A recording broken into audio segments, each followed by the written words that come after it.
Most people were tuning into Coachella. If you were not there in person, you were watching online. Thank you, YouTube.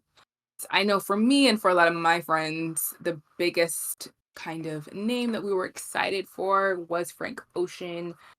Frank Ocean has not performed live in 6 years, but the reason why I bring this up because he is a musician. It's not, it's not movie or television related.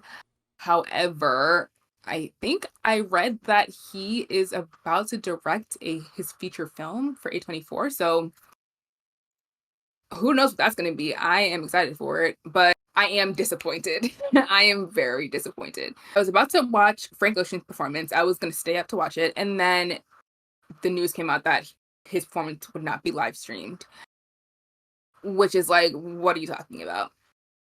Secondly, for the people who were there who actually did get to see it, he arrived on stage about almost like an hour late from when his performance was supposed to start. Mm-hmm.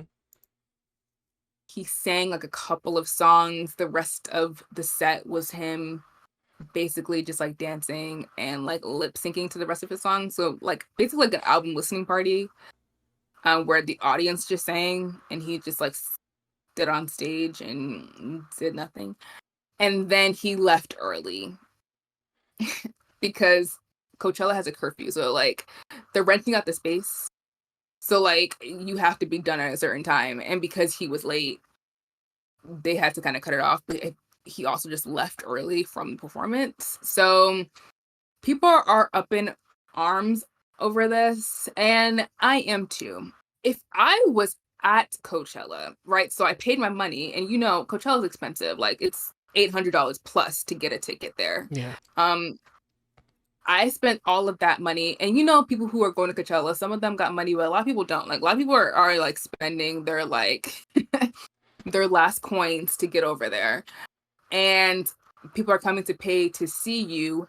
The audacity to not even show up for like an hour and then leave early and then barely sing your songs, that's just like flat out disrespectful. Like that's disrespectful to people who paid to go see you.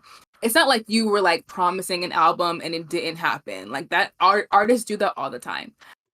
You are performing live for people who left their houses to travel over there, people who booked flights, people who are like staying in tents to go see you. And it's just like complete disrespect for your fan base.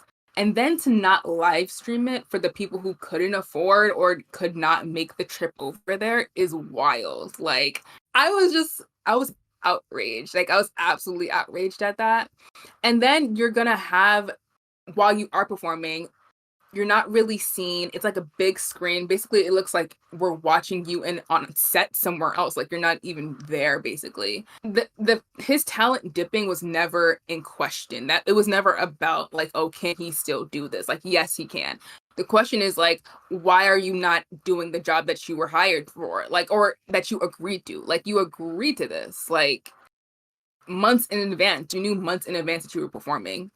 And if your mental health was dipping, if you were struggling with stuff, like you didn't have to do this. Like you could have pulled out weeks before the day of the performance. Like that's happened. That literally happened last year. Kanye was supposed to perform.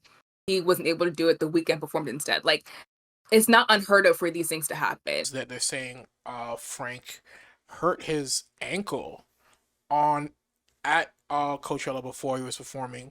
Apparently, it happened near like the Polo Grounds area where it was serious to the point where doctors advised his production be changed. So it's clear that there were production issues going on if his ankle was legitimately hurt.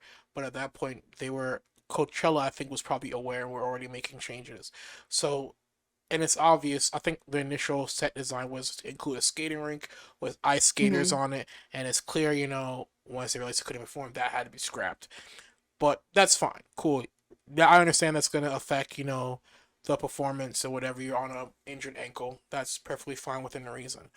But to arrive an hour late into your headlining set and then to have these long pregnant pauses saying what's next shows a level of I don't give a fuck beyond what I've ever seen. First of all, Frank doesn't he's not like Usher. Like he's not about to be out here doing choreo. So you really could just sit down and sing. Like literally that's all you can do. And that would have been enough. Like I feel like everyone would have been fine with that. Frank Ocean is my favorite artist. Like beyond anyone else. Like he's at the top. So I could only imagine other people who paid. That's my thing. Like these people paid mad dollars to come see you. Like that's just. But anyways, he's built a mystique of like being hidden, not really being known. Even when you listen to his music, you don't even know what it's really about because you don't know him.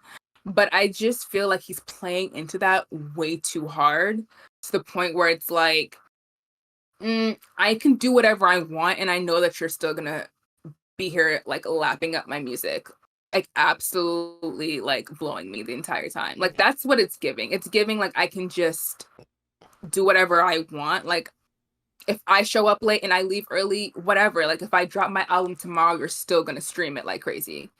And it's that level of like disrespect, disregard, and just like you said, ego, pride, just believing your own hype to a certain degree. And I'm trying to be generous and not Yeah. I really hope that that's not what's happening because I respect the hell out of this man. But I just feel like I don't know what happened here. Like I'm not sure what was this.